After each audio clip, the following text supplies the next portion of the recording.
Hi, everyone. Welcome to our next episode of Fiction in Real Life. We're excited to be here today, and we have a fun episode, and we're going to talk about some vacation adventures, summer vacation adventures. We hope you are all having a great summer as this is winding down. Well, just as a quick introduction, I am Heather Moore, and we have Jennifer Moore with us, as well as Julie Daines, and Jen Geigle Johnson couldn't make it today, so we miss her. And in fact, we have a fun story from Julie, and she'll go first, and then we will decide if it's something that we want to write about or not. Okay, so this is actually a story, since we're kind of focusing this episode, I guess, on vacations. This is a story that involves all three of us. So if you want to add anything, please chime in. But as you all know, last early fall, we went to England to do a little research trip together, and it was really fun. And we were supposed to leave on Sunday the 18th. Is that right? Or were we supposed to leave on Monday? I think we were supposed to leave on Monday, but our flight was canceled because of the Queen's funeral. All the flights pretty much that day were canceled. And so we all got rescheduled to fly out a day later. So there were a lot of plus and minuses about this situation. First of all, we got to go to the funeral, and here's a picture of the Queen in her little hearse car going past. And we met this really fun, I call him the jolly old chap. So here's a picture of Jenny and I at the funeral, and Heather was with another friend. It was thanks to Heather's friend that we were able to even go to the funeral. But anyway, the problem was that everyone came in for the funeral. And so our hotel room, we didn't have a hotel room. Well, and The hotel that police, we were staying at, right? what's that, Jen? They had all the police had to come in and stay. That's who was taking up all the hotels, all the security. We were in this Marriott hotel by the airport, so we could just hurry and fly out the next day.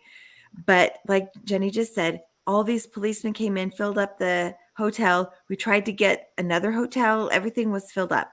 And luckily, Jenny's husband jumped in and was able to get us a new reservation at this other hotel down in London, kind of by the airport, called the Moxie.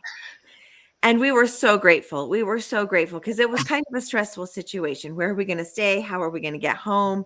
Not to mention that our seats got all mixed up. But anyway, it was a stressful situation. So we were so grateful that Frank was able to get us this great hotel room. But the Moxie, it turns out, is this really funky hotel that caters to like young people with a party atmosphere, right? I mean, wouldn't you describe it that way? Oh, for sure. Yeah. I mean, I feel like it was just like neon, tons of graphic art everywhere. Yeah. And I was like, I think I just want to go to bed. Well, and do you remember we checked in like at the bar? Yeah. You know what I mean? Yeah. It was yeah, the check-in was right at the bar. And so, it was just, the whole thing was funny. And this is a picture of the artwork in the bedroom.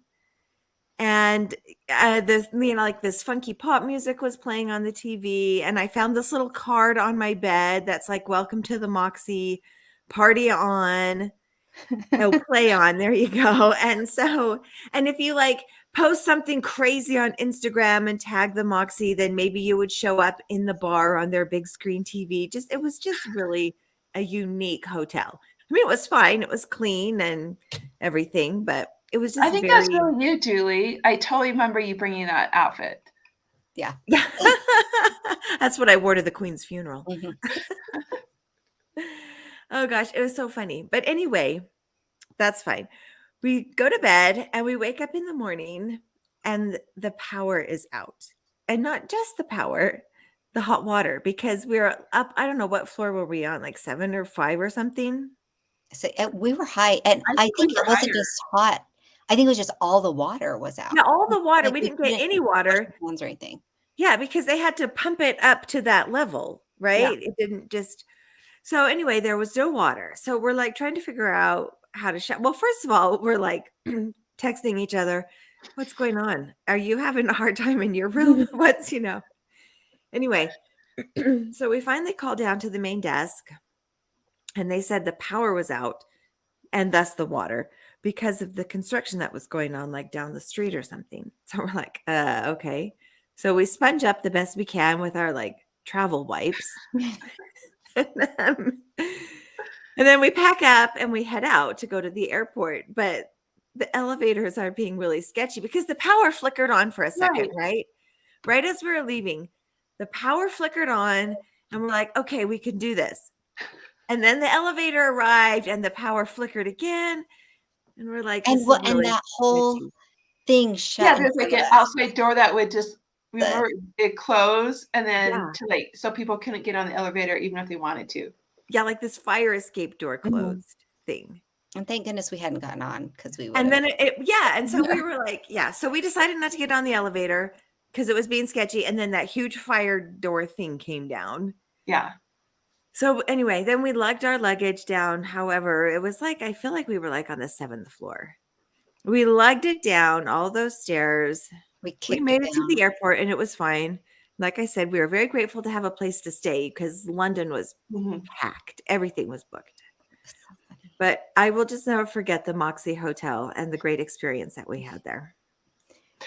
I thought it was funny because, well, not funny, but I was like, the one morning we can't shower is the morning we're going to go sit on a plane for 10 hours next to someone. And, not that we were like running marathons and sweating profusely, but you just feel like you don't feel freshened to like go on this giant long plane trip. And Julie's seat was changed and all of our seats were just automatically booked. So Julie and I ended up kind of running into a friend or a relative of a friend, and she swapped. So Julie and I ended up sitting together. So yeah. Anyway, it was would you book it, Julie? Would you book this memory into a story? Well, I think I would book it. I feel like you could really pull up some fun, I mean, I'm always thinking along the lines of romance, and you could pull up some kind of cute meet cute there with maybe the guy helping you get your luggage down the stairs or something. And then the girl's like all ashamed because she didn't get to shower. And there's this really handsome guy. And she's like, oh, I'm so sweaty. It's just that self-conscious. My makeup's all weird anyway, but I think would make a fun scene in a book. Yeah, I think so too. What about you, Jennifer? Yeah, I'd book it. I thought it was just so funny just to be, it was clearly the place was not for us. It was for millennials or, just kind of cool young people. And we were kind of these middle-aged ladies, We just wanted a quiet room and a warm shower. Right. Yeah. And it was just kind of, I don't know, fish out of water. It was a funny experience. It would be fun to kind of exaggerate it on in a story. Yeah. Yeah, I just remember I thought I would also book it because I think there's just so many ways to play. And I just remember throughout the trip, Jenny like meticulously packing, thinking, well, if I buy this, it won't fit, and just having that room. And then all of a sudden we're like, our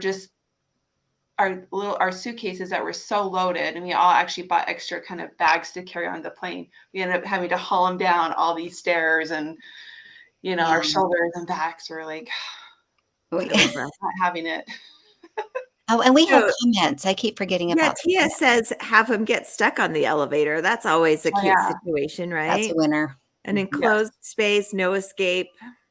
Those are perfect for the enemies to lover tropes, right? Oh yeah, and there's a comment about making it into a K-pop party at the Moxie. That would have been super fun. Yeah, I totally would have, but I was really the only K-pop fan among us. Well, I'm a I wouldn't say K-pop fan because I haven't really followed it, but I do like K-dramas. So I would appreciate it. I wouldn't be on the front row screaming, but I'd appreciate it. Okay, awesome. So now we have Jenny is going to share with us kind of a fun vacation story as well. Here's our funny story. My brother, he works in Greece every summer. He teaches at the University of Athens, and his wife was coming over to meet him. And so I was like, I want to go. And then my sisters wanted to go. Anyway, it turned out to be, a group of us that went over, and we went, he took us around to some places.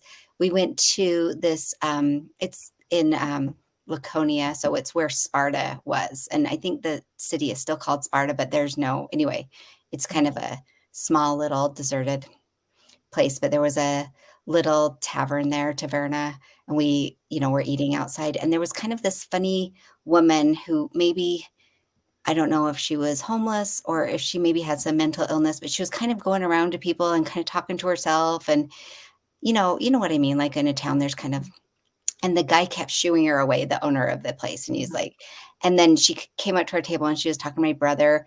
And my brother speaks Greek, but he couldn't understand her very well. And he thought she was asking for money and he gave her some money. And then the guy shooed her away again. Anyway, she came back and she kind of stood by us and just stared at my sister, just stared at her like this, like just evil. She was so angry with my sister. And my sister's like, what? She hadn't even interacted with her or even really, anything. And then after a little while, we're finishing up eating. She did like a spell or a curse, like, she said some words and she hissed and like threw her fingers and like it was like just like in a movie, like a sorceress doing something like that. And then she left. And, when the guy came back to clear the tables, he was like looking at my sister like, oh my gosh, and we're like, what? So anyway, we kind of just laughed about it. And then everything went wrong for my sister after that. And so it probably was normal travel stuff. Like, she lost her key to her hotel and, just funny things. Her luggage was lost on the plane and we had to wait a day or stuff, but it all happened to her. And so we decided that this woman had cursed her, and it was, anyway, that's the story. It was probably good. I mean, the description really does sound like a curse. And there's, a lot of people in Greece that are like, that kind of heritage, maybe. I don't know. Yeah. I don't know if she was from there or if she was like a traveler or if she had a mental illness or if she was an actual sorceress and put a spell on, or all of them. It could have been all. So anyway, that's the story. It's weird and fun. Wow, that's kind of crazy. So would you book that, Jennifer? Definitely. And I did. So I wrote a book about Greece and I put, she wasn't an actual witch, but everybody in the town thought she was because, in the honor of that lady. So. Yeah, that is cool. What about you, Julie? I mean, I think I would book it. In fact, I was just thinking to myself, how could I fit that in my book? But apparently it's already been used, so never mind. No, you could do it better. And curses, I know you. I mean, a curse, there's like not very many things better than a curse.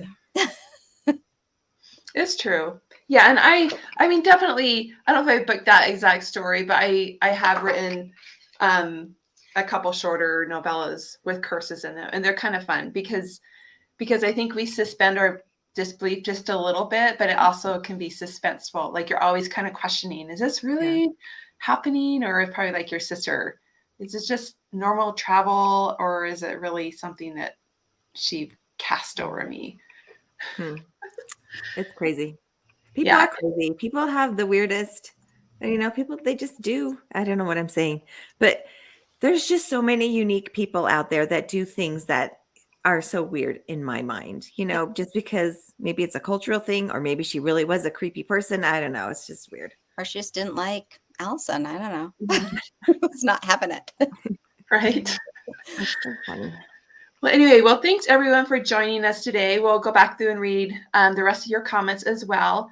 So I just want to remind you, I'm putting up the email here to email us your stories, anything you can think of, just any adventures or strange happenings or a story, something that happened to you or a loved one or a friend that you think that might make a fun episode for us. So we're always looking for great ideas and we appreciate hearing from you guys. So thanks again for joining us on Fiction in Real Life.